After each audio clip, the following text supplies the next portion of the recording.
Bismillahirrahmanirrahim. Assalamualaikum warahmatullahi wabarakatuh. Selamat pagi, salam sejahtera bagi kita semuanya. Om Swastiastu, Namo Buddhaya, salam kebajikan. Yang saya hormati Ketua MPR RI, beserta para pimpinan lembaga-lembaga tinggi negara, yang saya hormati para Menteri Kabinet Indonesia Maju, Gubernur Bank Indonesia, beserta seluruh jajaran Dewan Gubernur, yang saya hormati Ketua Dewan Komisioner OJK, beserta seluruh jajaran, para anggota Komisi 11 DPR RI yang saya hormati, Ketua Dewan Komisioner LPS beserta jajaran, Bapak Ibu hadirin dan undangan yang berbahagia.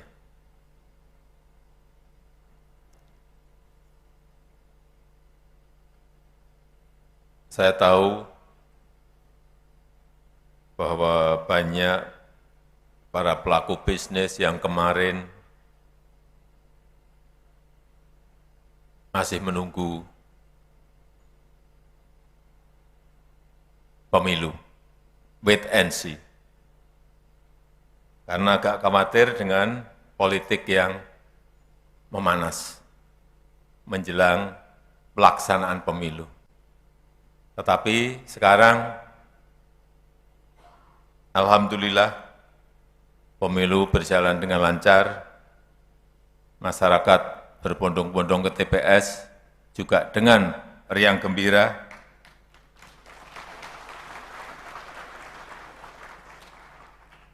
Dan kita harapkan arus modal masuk, investasi, sehabis pemilu ini bisa bergerak lebih meningkat dan lebih baik lagi.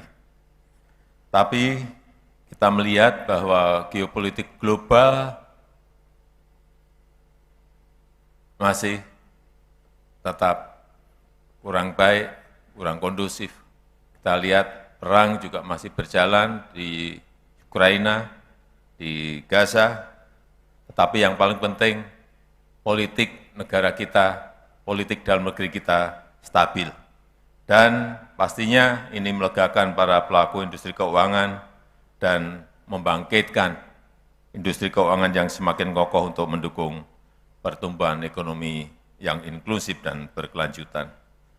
Saya senang tadi mendengar apa yang disampaikan oleh Bapak Ketua OJK mengenai resiliensi industri keuangan. Di tingkat permodalan perbankan mencapai 27,69%, ini di atas negara-negara di kawasan. Kredit perbankan juga masih bisa tumbuh di double digit, di 10,38 year on year. Ini juga sudah di atas level pra-pandemi. Dan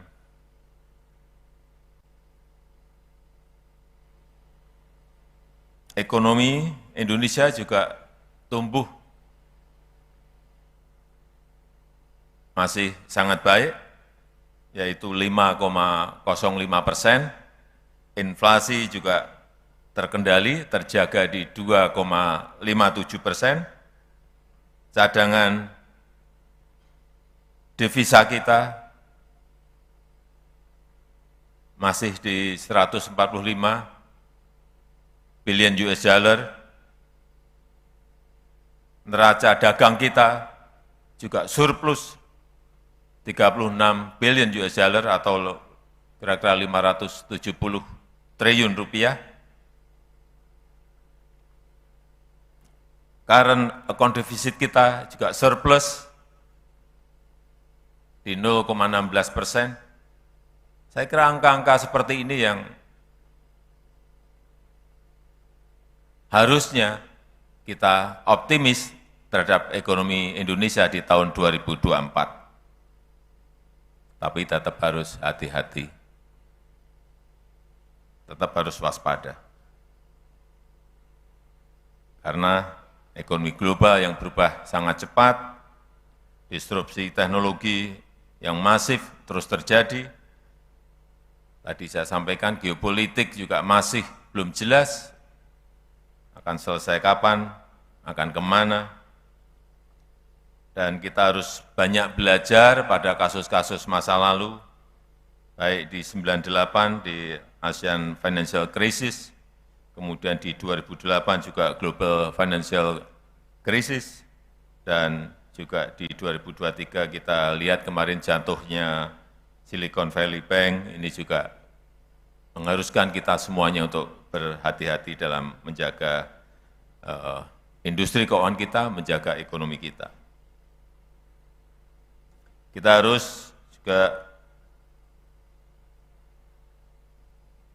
menjaga ekonomi agar inklusif dan berkelanjutan, dan tadi sudah disampaikan Pak Ketua OJK harus terus memperkuat inklusi dan literasi keuangan.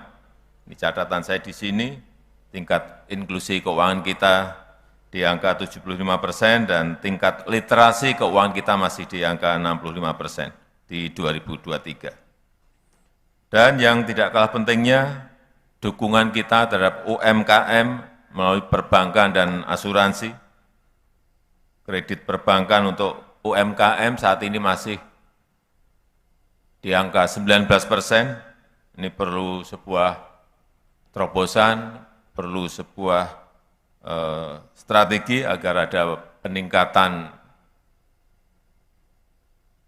kredit perbankan kepada UMKM sehingga kita bisa melihat UMKM kita tumbuh dengan baik. Terakhir, saya mengapresiasi penyempurnaan taksonomi keuangan berkelanjutan Indonesia yang diluncurkan tadi oleh Pak Ketua OJK, sehingga inisiatif keuangan hijau dapat menyeimbangkan aspek ekonomi, aspek lingkungan, dan inklusivitas. Dan terima kasih atas dedikasi Bapak Ibu,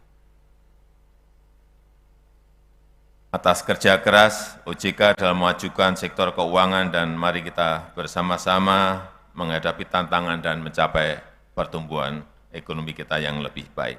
Terima kasih. Wassalamualaikum warahmatullahi wabarakatuh.